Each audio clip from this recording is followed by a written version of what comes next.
கன்னியாகுமரியில் ஜார்க்கண்டை சேர்ந்த தொழிலாளி ஒருவர் அவரது நண்பனாலேயே அடித்து கொலை செய்யப்பட்ட சம்பவம் அதிர்ச்சியை ஏற்படுத்தியுள்ளது. ஜார்க்கண்டை சேர்ந்தவர் மோகன் நகீசியா. 19 வயது இளைஞரான இவர் ஜார்க்கண்டை சேர்ந்த தன் நண்பர்கள் 10 பேருடன் சேர்ந்து கன்னியாகுமரி மாவட்டம் தக்கலை அருகே உள்ள தனியார் எஸ்டேட் ஒன்றில் தங்கி பணிபுரிந்து வந்திருக்கிறார். கடந்த மாதம் 28ஆம் தேதி மோகன் நகீசியாவிற்கும் அவரது நண்பரான ஜார்க்கண்டை சேர்ந்த திலேஷ் நகோசியாவிற்கும் பணம் கொடுக்கல் வாங்கலில் தகராறு ஏற்பட்டுள்ளது.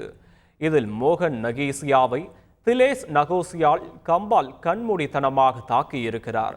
இதில் படுகாயமடைந்த மோகன் நகீசியா மருத்துவமனையில் அனுமதிக்கப்பட்ட நிலையில் அங்கு சிகிச்சை பலனின்றி உயிரிழந்தது சோகத்தை ஏற்படுத்தியது.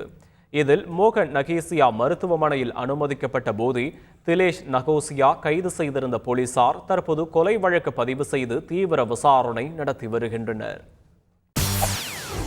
செய்திகளை உடனுக்குடன் தெரிந்து கொள்ள உடனே சப்ஸ்கிரைப் பண்ணுங்க.